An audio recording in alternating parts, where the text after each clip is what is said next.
로마서 8장 7절과 9절을 중심으로 구원의 서정 가운데 성화에 대해서 하나님 말씀 전하겠습니다. 구원의 서정 이제는 다 외우고 계시죠? 우리 복수 한번 해볼까요? 처음부터 8가지 시작. 소명, 중생, 회심, 칭의, 양자, 성화, 견인, 영화. 이 회심 가운데 회개와 믿음이 포함된다고 그랬죠. 그래서 이것을 둘로 나누면 9단계, 이걸 합쳐서 회심이라고 부르면 8단계라고 그렇게 말씀을 드렸습니다. 그래서 하나씩 우리가 함께 살펴보았고, 이제 오늘은 성화에 대해서, 성화 다음이 뭐죠?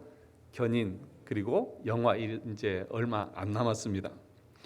우리의 구원이 참 중요하고, 또 성경이 구원의 책이라고 하면 우리가 가장 정확하게 알아야 될 것이 우리가 어떻게 구원을 받는지, 또 성경에서 우리의 구원을 어떻게 말씀하셨는지를 아는 것보다 더 중요한 일은 없습니다.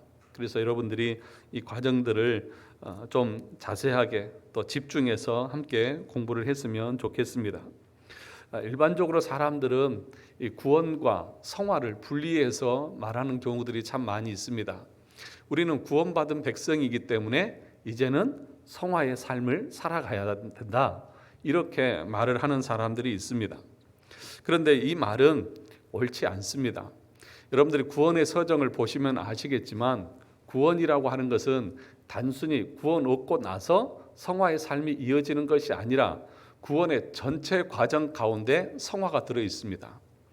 구원이라고 하는 것은 그래서 단순히 내가 예수 믿으면 구원, 이것이 아니라 소명부터 시작해서 영화까지 전체가 구원이라고 말합니다.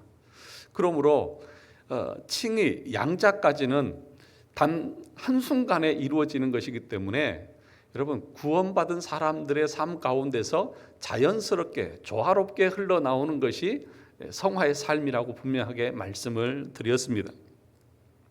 구원은 소명부터 영화까지 구원이라고 말하고 있기 때문에 그 구원의 문제를, 그 성화의 문제를 따로 구분해서 말하는 것은 성경적으로, 교리적으로 맞지 않다는 것입니다.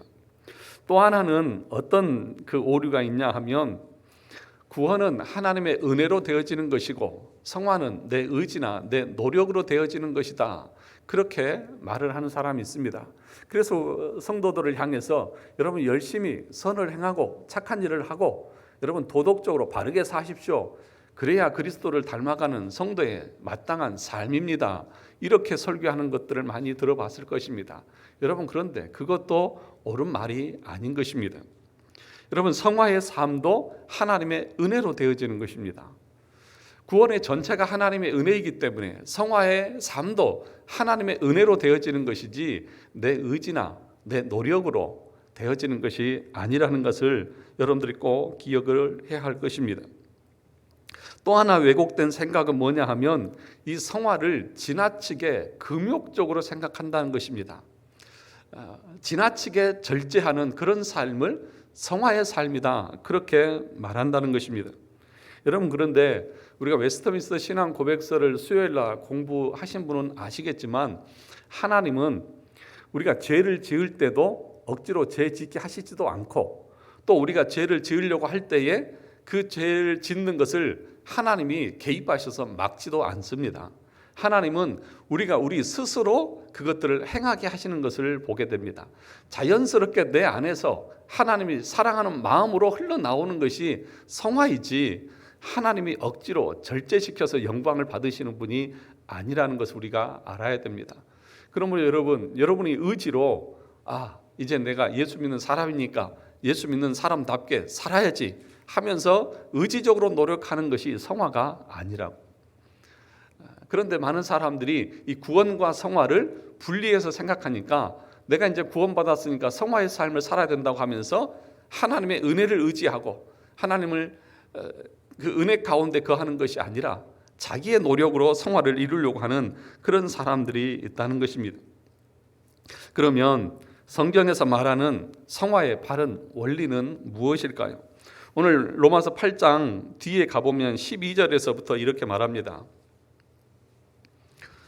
8장 12절 13절을 보시기 바랍니다. 오늘 거기 8장의 말씀 같이 한번 읽어볼까요? 시작. 그러므로 형제들아 우리가 빚진 자로되 육신에게 져서 육신대로 살 것이 아니니라.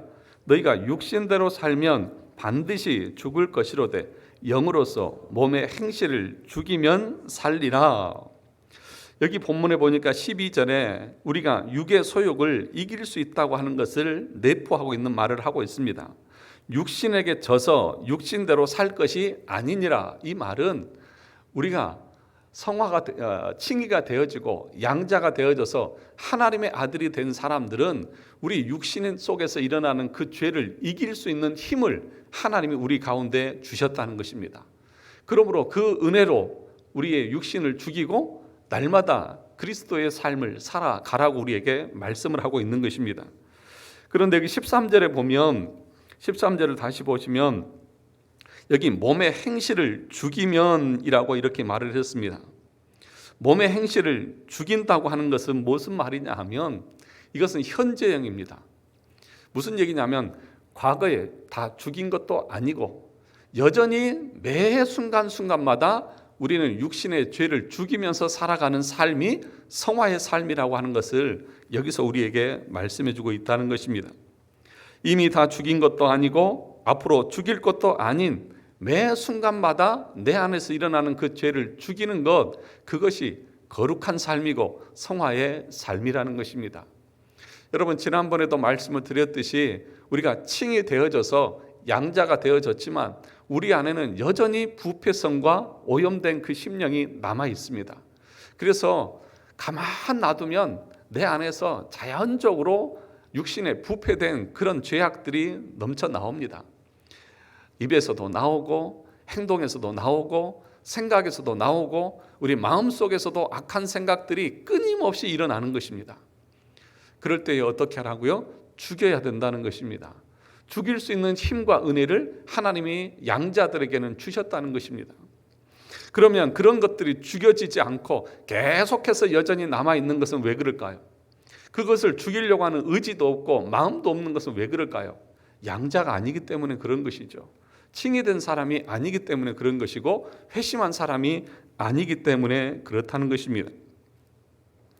그래서 여러분 우리가 구원을 받았다고 말하면서도 죄에 대해서 민감하지 않다고 하면 그 사람은 구원받은 사람이 아닐 것입니다. 왜냐하면 우리는 매일매일 내 속에 소욕을 죽이고 날마다 그 삶을 증명해 나가는 삶을 살아야 되기 때문에 그런 것입니다.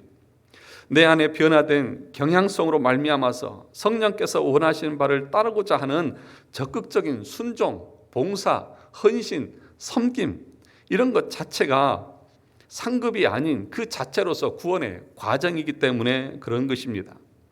그러니까 여러분 우리가 죄를 죽이면서 내 안에서 소욕을 죽이면서 살아가는 그 삶 자체가 거룩이고 또 훈련이고 성화의 삶이지만 그것 자체가 구원의 과정이기 때문에 만약에 내가 구원받았다고 하면서도 내 안에 이런 죄를 죽이는 의지나 열심이 없고 여전히 내 소욕대로 내버려 두고 있다고 하면 내가 구원받은 사람이라고 말할 수 없다는 것입니다. 두 번째는 뭐냐 하면 두 번째 성화의 원리는 뭐냐 하면 회개인 것입니다. 13절 후반절에 보면 뭐라고 말합니까? 영으로서 몸의 행실을 죽이면. 성화는 다른 말로 하면 회개인 것입니다. 그래서 날마다 내 죄를 죽이고 회개를 하고 그리고 그 회개 끝에 내 영혼이 살아나는 그런 성화의 모습들이 나타나는 것입니다. 그런데 이 죄를 죽이는 것이 몇 단계를 거쳐 가게 됩니다. 제일 먼저 나의 죄에 대해서 깨닫습니다.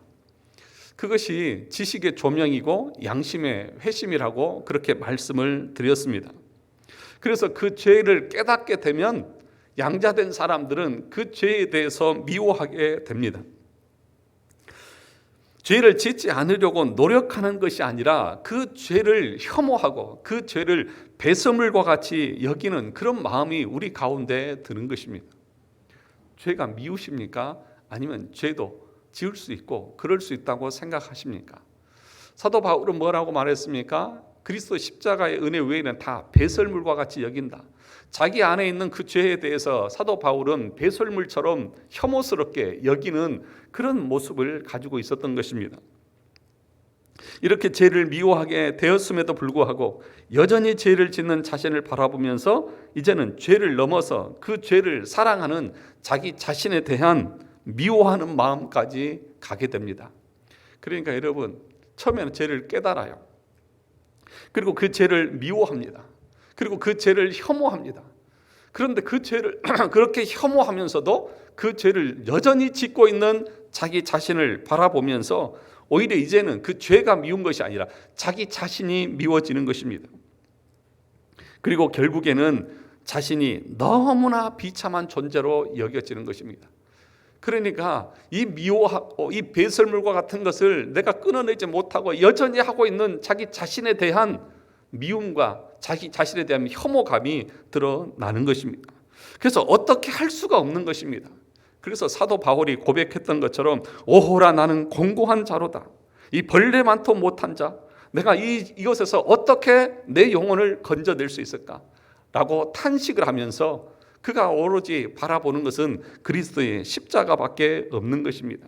이 상태로 있다가는 지옥에 갈 수밖에 없다고 하는 것을 깨닫고 두려움과 낙담과 절망 가운데서 그가 내뱉는 것이 뭐냐면 회개고, 그것이 바로 통회하는 마음인 것입니다.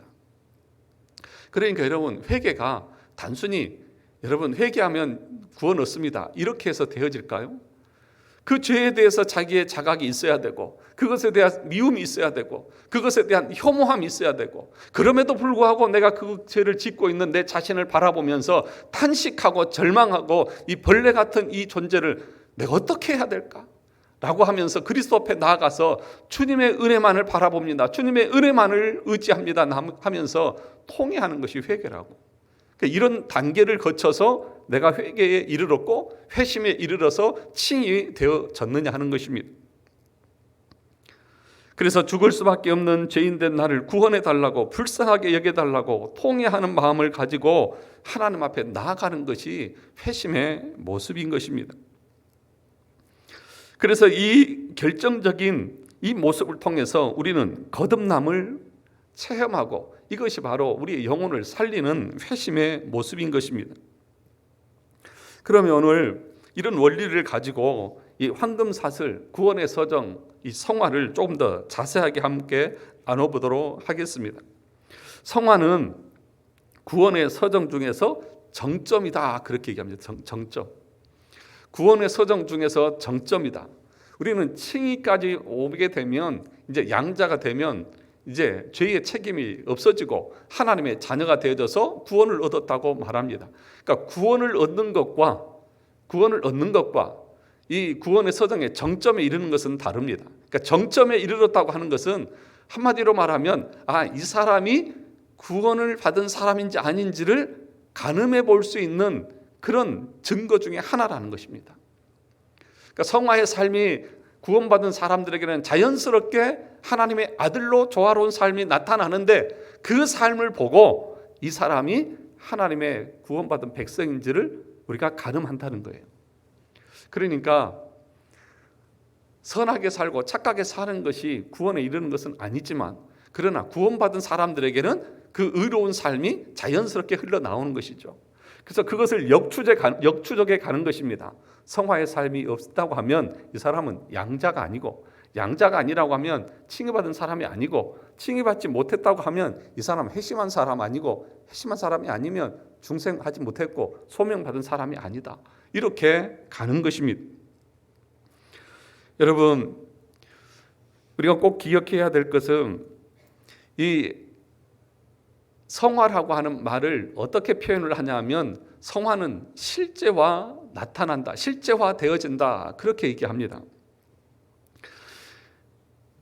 칭의는 여러분, 우리가 칭의 받으면 아무런 느낌이 없잖아요.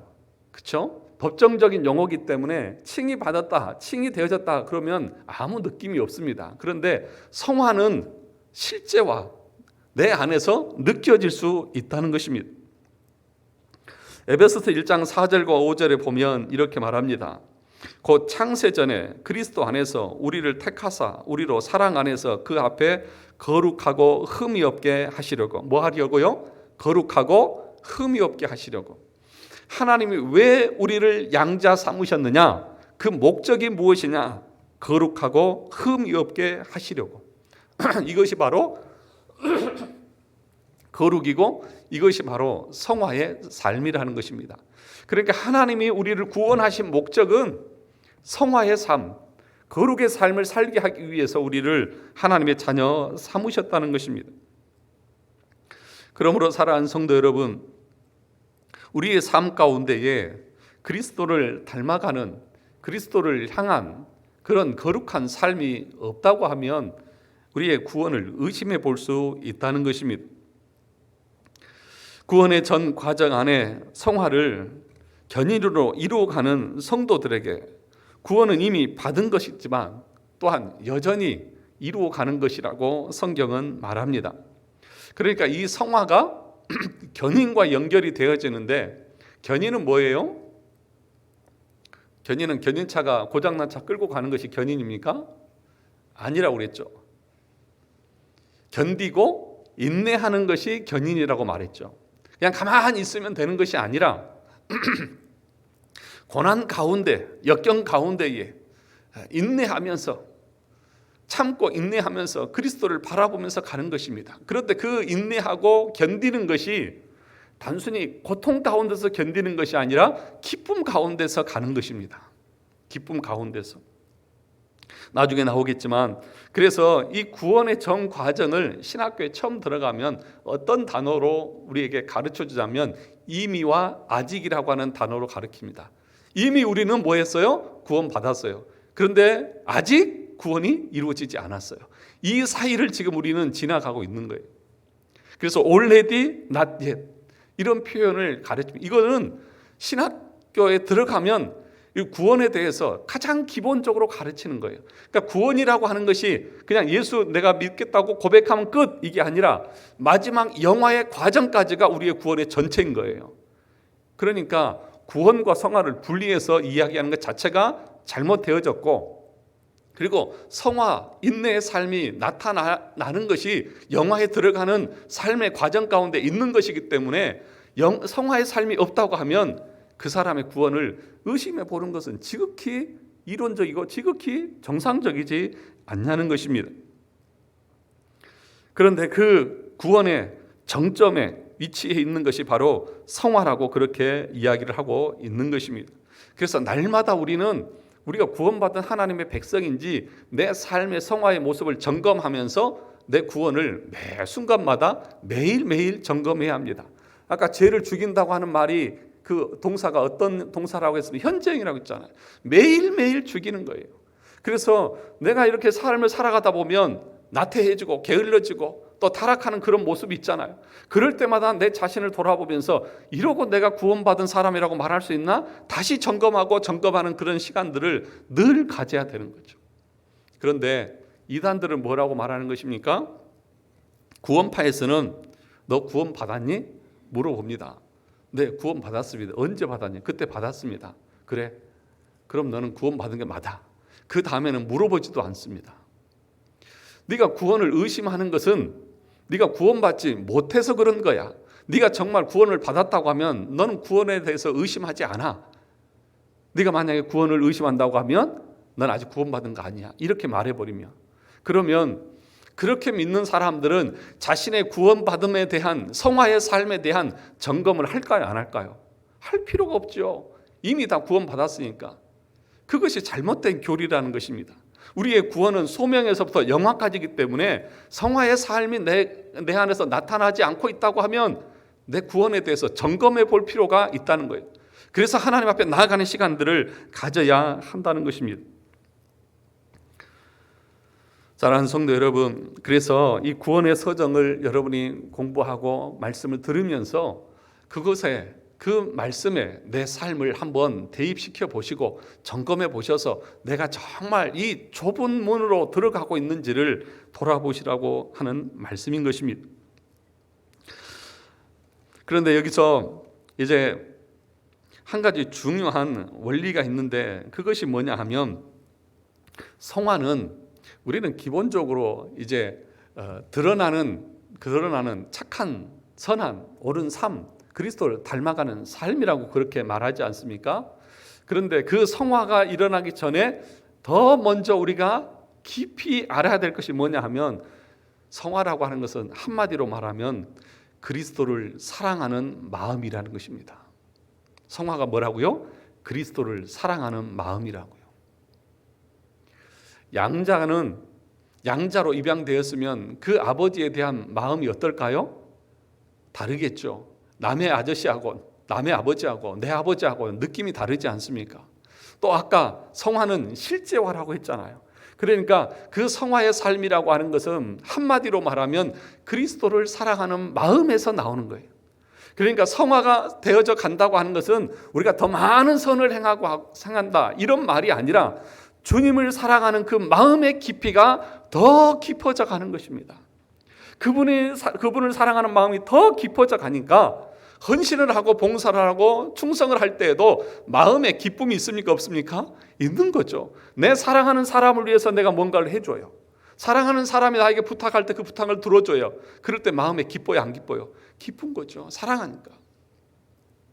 저는 그래서 제 딸이 저한테 뭘 해달라고 그러면 저는 욕먹으면서도 해줘요. 잘 이해를 못 하시는가 본데요. 제 딸은 저한테 뭘 해달라고 그럴 때 아빠 공손하게 해주세요 이게 아니라 화를 내면서 빨리 안 해줘요? 막 이래요. 그런데도 저는 웃으면서 해줘요. 왜요? 사랑하기 때문에요. 그래서 저는 뭐라고 말하냐면 내가 나한테 뭘 부탁하면 난 기분이 좋아. 내가 나한테 뭘 해줄 수 있어서. 무슨 얘기냐 하면 여러분 성화라고 하는 것은 내가 뭔 착한 일을 많이 하고 도덕적으로 윤리적으로 바르게 살고 이게 성화가 아니고요.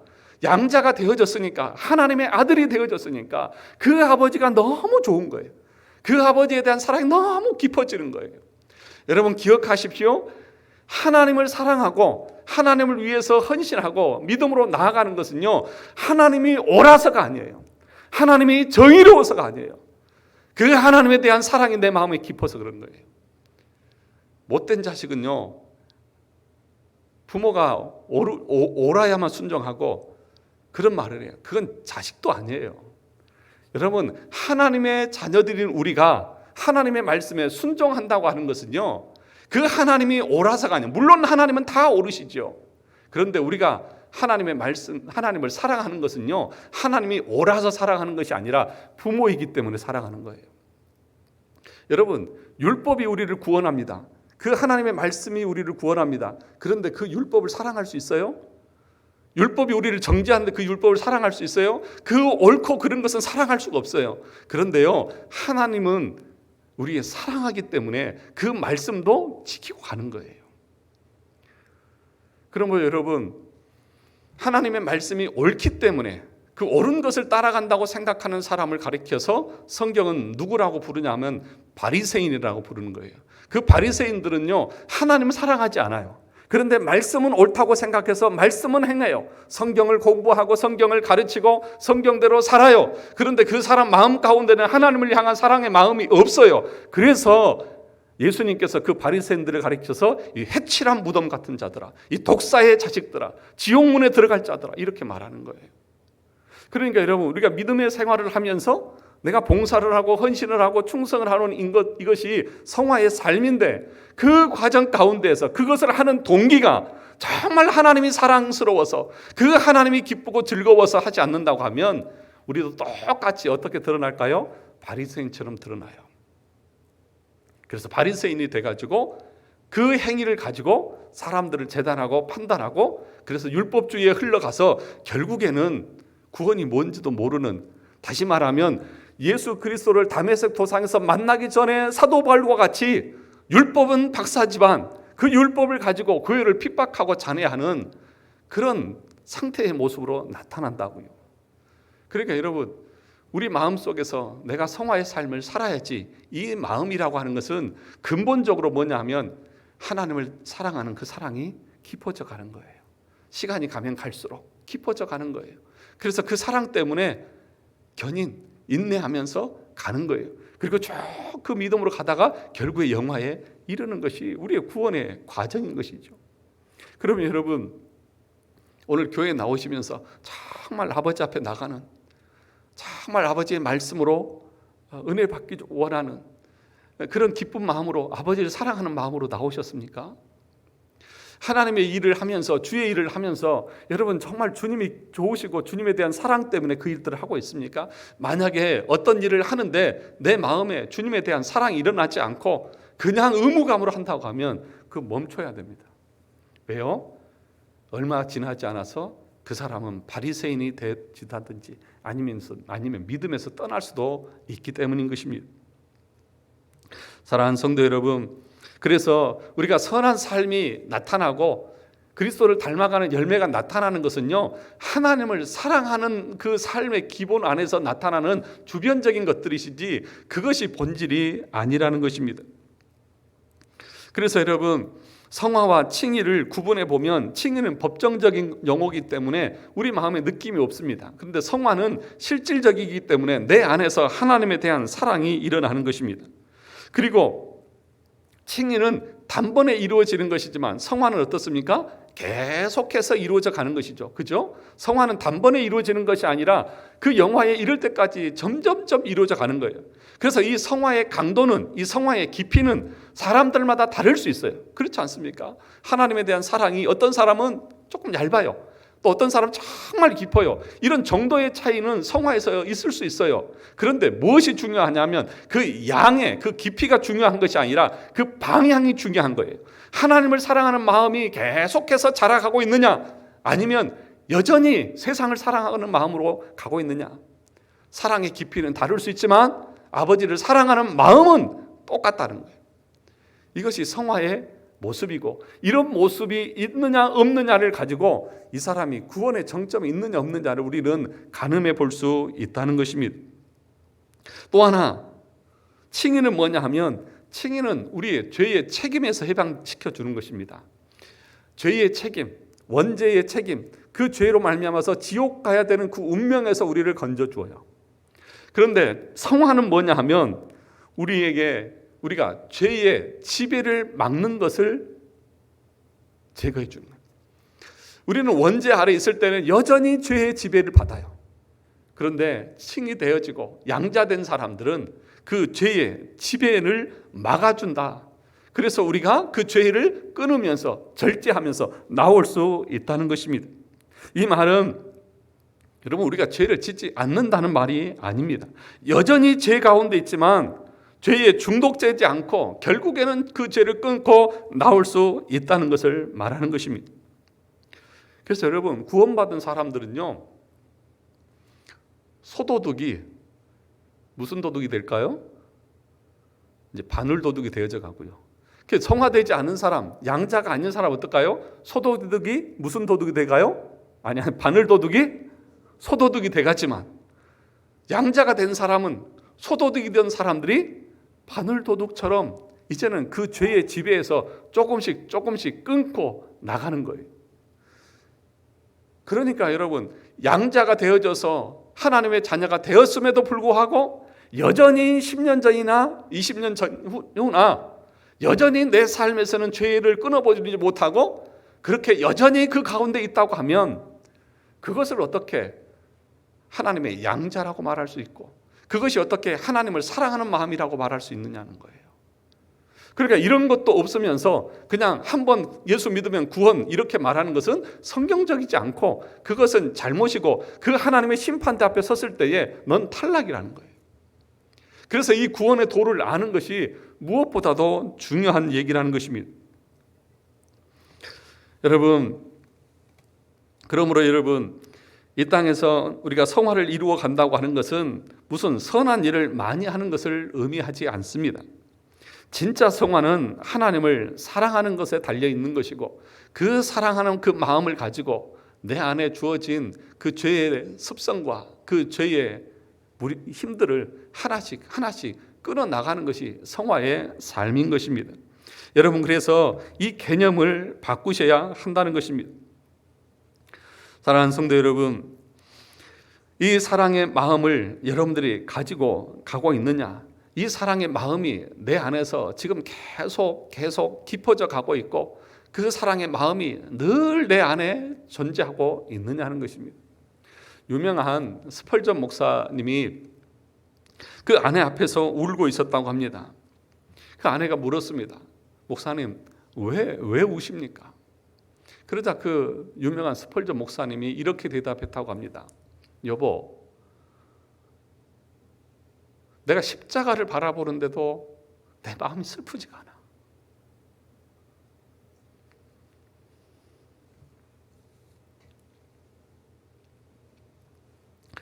주님의 십자가를 바라보면서도 내 마음에 아무런 느낌이 없어. 그게 난 너무 슬퍼. 성화되어지고 하나님의 자녀가 되어지고 성화의 삶을 사는 사람에게는 실제화가 된다고 말하는데 그 하나님에 대한 사랑의 마음이 십자가를 바라보면서 아무 느낌이 없어. 이게 내 마음의 슬픔이야. 여러분 십자가를 바라보고 또 주님의 그 은혜를 생각하면서 마음에 그런 하나님을 향한 사랑의 마음이 일어나고, 그리고 그 주님께서 십자가의 그 권세를 이기시고 3일 만에 부활하셔서 그 영광의 보좌에 앉으셨다고 하는 그 사실을 바라보고 그 사실을 듣고 믿을 때에 우리 마음 가운데 담대함과 우리 마음 가운데 다시 한번 소망과 다시 한번 하나님을 향한 그 기쁨의 감격들이 내 안에서 일어나고 있느냐는 것입니다. 이것은 실제화되어져야 한다는 거예요. 성화의 삶은 점진적으로 내 삶 가운데서 성취되어져 가고 이루어져 가는 것이기 때문에 십자가를 바라볼 때 내 마음에 그리스도에 대한 사랑과 그 영광의 보좌에 앉아있는 그 주님의 모습을 바라보면서 내 마음의 감격들이 날마다 동시에 일어나면서 주님 앞에 기쁨으로 나아가는 그 모습이 구원받은 사람의 발걸음이고 구원받은 사람이 나아가는 삶의 모습이라는 겁니다. 그래서 정말 우리 가운데 위험한 것이 무엇인 줄 아십니까? 우리 가운데 정말 큰 문제가 무엇인 줄 아십니까? 믿음의 생활을 하는데도 주님이 살아계시고 성령이 내 안에 계심에도 불구하고 내 안에 슬퍼하는 마음도 없고 내 안에 죄를 혐오하는 마음도 없고 내 안에 그리스도의 영광을 향한 뜨거운 열정과 마음도 없이 무감각하게 있는 것 자체가 우리에게 있어서 엄청난 문제라고 하는 사실을, 이 문제의식을 우리가 느끼지 못하고 있다는 거예요. 여러분 그렇지 않습니까? 사랑하는 사람이 있다고 하면 그립고 보고 싶고 만나면 반갑고 뭐 맛있는 거 있으면 주고 싶고 뭐 맛있는 식당에 갔으면 다음에는 누구와 같이 와서 먹고 싶다 이런 마음 듣는 거 인간이면 자연스러운 거 아닙니까? 그렇잖아요. 그 하나님을 우리가 우상을 섬기는 것이 아니잖아요. 실제 살아계시고 지금도 여전히 섭리하시는 하나님, 내 구원의 하나님을 섬기잖아요. 유일하신 하나님이잖아요. 근데 내 마음 가운데 그분에 대한 사랑의 마음도 없고 그분을 향해서 감격하는 마음도 없고 그냥 이렇게 있다고 하면 정말 내가 구원받은 하나님의 자녀가 맞냐는 거죠. 날마다 내 이 마음의 상태를 점검하면서 내가 정말 성화의 삶을 살아가고 있는지, 내가 올해보다 작년보다 올해가 하나님을 사랑하는 마음이 더 깊어져 있는지를 보라는 얘기예요. 그런데 어떤 사람들은 뭐라고 말합니까? 야, 나도 과거에는 이렇게 열심히 했어. 지금은요. 나는 예전에는 이렇게 하나님 사랑하는 마음으로 이렇게 봉사하고 있어서 지금은요. 성화는 뭐라고요? 성화가 퇴보하는 것입니까? 계속해서 더 성화의 삶을 가는 거잖아요. 견인을 이루어 가는 거잖아요. 그래서 영화에 이르러져 가는 거잖아요. 그런데 왜 과거를 얘기하고 있냐고요. 현재는 더 하나님을 사랑하는 마음이, 내가 작년보다 올해가 더 하나님을 사랑하는 마음이 더 많고 더 깊어지고 더 애틋하고 더 그 품에 안기고 싶은 마음이 있는 것이 성화의 삶 아니냐는 것입니다. 그런데 여러분, 이것도요, 하나님의 은혜가 필요합니다. 성화는, 구원은 은혜로 하고 성화는 내 의지로 하는 것이 아니라고 말씀을 했죠. 여전히 성화도 하나님의 은혜로 되어지는 것입니다. 우리 성경 한 구절만 찾아보겠습니다. 예레미야 31장 33절입니다.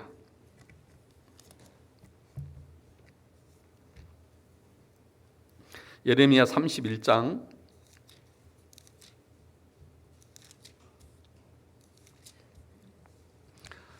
33절입니다. 1102쪽입니다.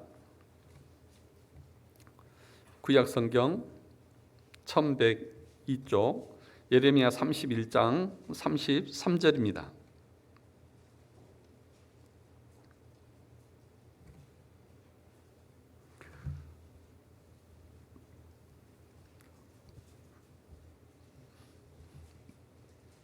예레미야 31장 33절 우리 다 찾으셔서 같이 한번 읽어보도록 하겠습니다. 시작. 그러나 그날 후에 내가 이스라엘 집과 맺을 언약은 이러하니 곧 내가 나의 법을 그들의 속에 두며 그들의 마음에 기록하여 나는 그들의 하나님이 되고 그들은 내 백성이 될 것이라. 여호와의 말씀이니라. 거기 말씀을 보시면 뭐라고 말하냐면 내가 나의 법을 어디에 두어요? 그들의 속에 두며 그들의 마음에 뭐예요? 기록하여 나는 그들의 하나님이 되고. 그러니까 우리 마음이 왜 하나님의 법을 즐거워하는 줄 아십니까? 왜 하나님의 말씀을 들었을 때에 그것이 받아들여지는지 아십니까? 하나님께서 우리 마음에 그 법을 심어 주었기 때문입니다.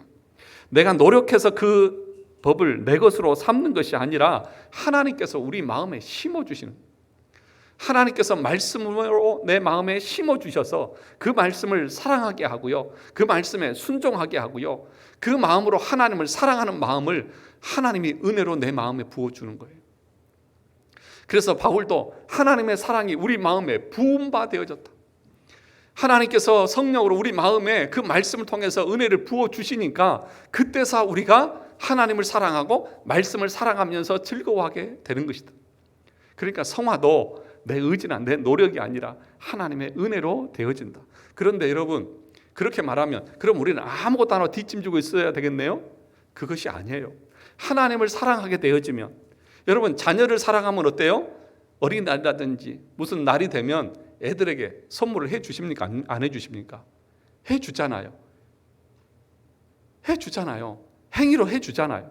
그런 것처럼 우리가 정말 하나님의 은혜로 성화가 되어지지만 그럼에도 불구하고 우리가 해야 될 최소한의 것이 뭐예요? 이 자리에 와서 하나님의 말씀을 듣고 그리고 성경의 말씀 우리가 읽고 그런 가운데 우리 안에 하나님의 말씀이 심어지면서 우리가 그 말씀의 은혜로 말미암아서 하나님을 향한 사랑의 깊이가 더해지는 것이지, 귀 닫고 눈 감고 아무것도 들으려고 하는 의지가 없이 우리가 어떻게 그 일들을 할 수 있게 되자는 거예요.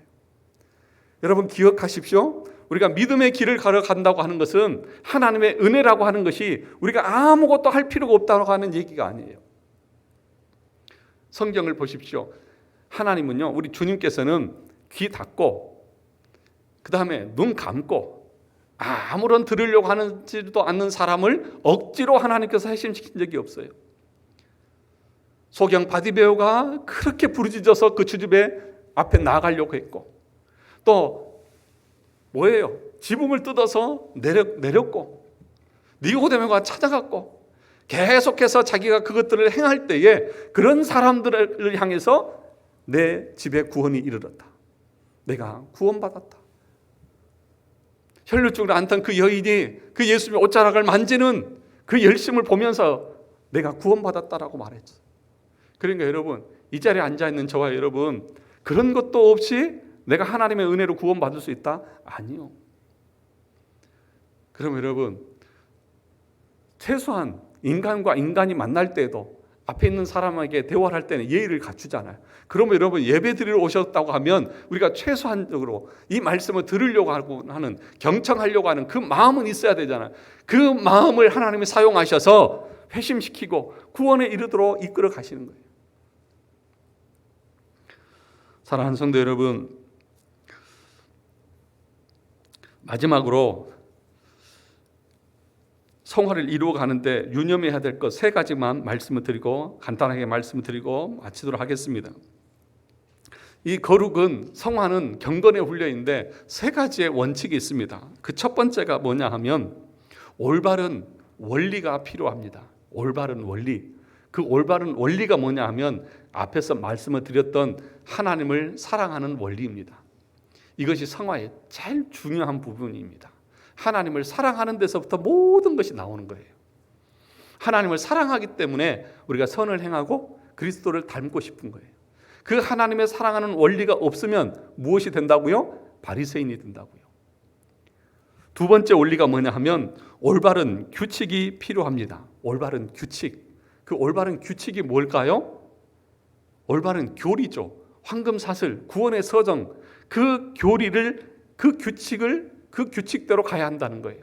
법대로 경계하지 않으면 뭐예요? 실격이잖아요. 그러니까 우리의 구원도 이 구원의 서정대로 바른 교리 가운데 세워져야만 우리의 구원이 이루어질 수 있다는 것입니다. 마지막입니다. 세 번째로 올바른 목적이 필요합니다. 이 올바른 목적이 뭘까요? 하나님의 영광을 위해서 하는 것인지를 살펴보라는 것입니다. 내 성화의 모습이, 내 헌신의 모습과 내 선행의 모습들이 내 자신을 드러내기 위해서 하는 것인지 아니면 정말 하나님의 영광을 위해서 하는 것인지를 돌아보라는 것입니다. 이 세 가지 원리를 가지고 우리는 성화의 삶을 사는 것입니다. 그래서 여러분, 성경에 가장 중요한 핵심적인 것 두 가지가 있다고 하면 우리 인간의 구원과 하나님의 영광입니다. 그런데 그 무게를 둔다면 하나님의 영광이 더 있습니다. 그래서 내년도 우리 교회 2022년도 교회 표가 뭐냐 하면 이제 다음 주에 걸겠지만 모든 영광 오직 하나님께입니다. 모든 영광 오직 하나님께. 그것이 내년도 우리 교회의 표입니다. 우리가 행하는 그 모든 것의 목적은 하나님의 영광이 있습니다. 먹든지 마시든지 무엇을 하든지 다 하나님의 영광을 위해서 하라. 이제 이 구절 가지고 다음 주에는 신년 예배 때 우리 표에 대해서 말씀을 전하겠지만 우리의 모든 목적은 하나님의 영광이에요. 그러니까 여러분들이 주의 일들을 하면서 이게 하나님의 영광을 위해서 하는 것인지 아니면 내 자신을 드러낸다든지 내 자신의 어떤 자랑을 위해서 하는 것인지 살펴봐야 되는데, 만약에 내 자랑을 위해서 한 것이라고 하면 하나님과는 아무 상관없는, 오히려 그것은 하나님 앞에 악을 쌓는 일이라는 사실들을 우리가 기억을 해야 한다는 것입니다. 사랑하는 성도 여러분, 성화가 무엇입니까? 그리스도를 사랑하는 것입니다. 성화는 내가 죄의 그 지배에서 조금씩 벗어나가는 모습인 것입니다. 그것이 계속해서 사라지고 인내하면서 그리스도를 향해서 나아가는 것입니다.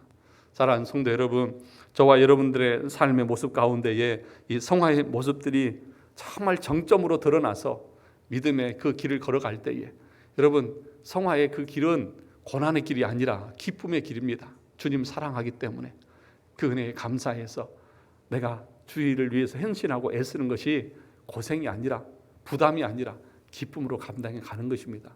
이것이 성화의 길입니다. 저와 여러분 모두에게 이런 은혜가 있기를 주님의 이름으로 축원합니다.